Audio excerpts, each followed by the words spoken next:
Hi, my name is Michael O'Neill, and in this video we'll talk about photographing two-dimensional art or paintings. We'll also cover some of the techniques and tools you may need to get accurate colors. We have a special guest. His name is David Vickery. He's an ultra-realistic painter from Cushing, Maine. He'll take us into his studio and show us how he photographs his paintings. Before we go there, let's talk about this painting on the wall. Over to my right, I have three big windows that are allowing beautiful, natural, soft light to come into the room. You'll notice there are no deep shadows or bright highlights on this painting. You could use your smartphone or your digital camera, take the picture and upload it to your website, and you'd be good to go. Without further ado, let's go visit David in his studio in Cushing, Maine. Hi, this is David Vickery. I'm here at my studio in Cushing, and I'm here to demonstrate how I photograph my paintings using natural light.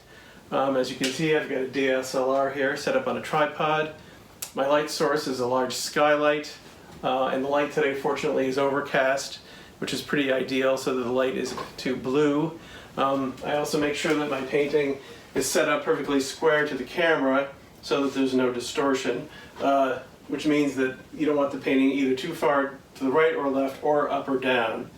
So what I do is typically I find the center of the painting, which in this case is 59 inches, and I make sure that the camera lens is also 59 inches. And what this does is gives you a final image that doesn't have any distortion so that you have to crop off the edges in your photo editing.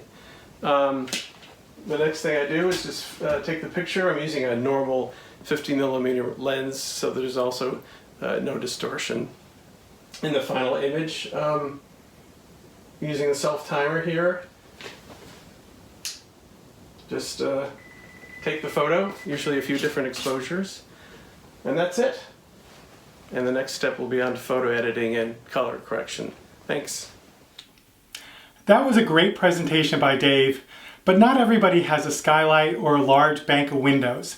I'm upstairs in my bedroom and we have this dark corner, but yet I want to photograph this painting.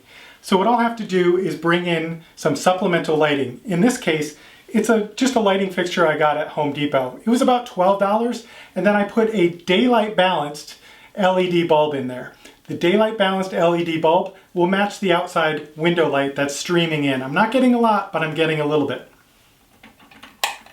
What I'll do is bounce this into the ceiling, and that will give me a really good baseline to start my photography at. Now that I've raised the ambient light in this corner, I'm going to focus on the painting a little bit closer. I have this headlamp that happens to have a daylight balanced LED bulb.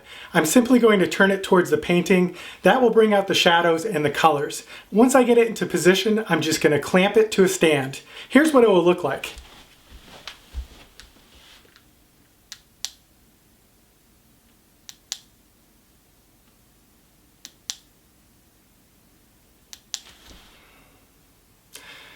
The bounce light is all set.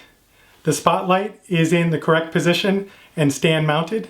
My smartphone is on a tripod and composed, and I have this great Bluetooth remote trigger for my iPhone. So we're all set to take the picture.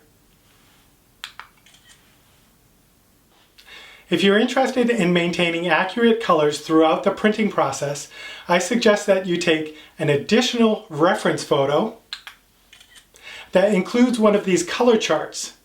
This will give your graphic designer a great starting point when they start color correcting your artwork for publication. You'll notice that I switched out the artwork. Many of the techniques that we covered today should work with tiles, fabrics, and paintings.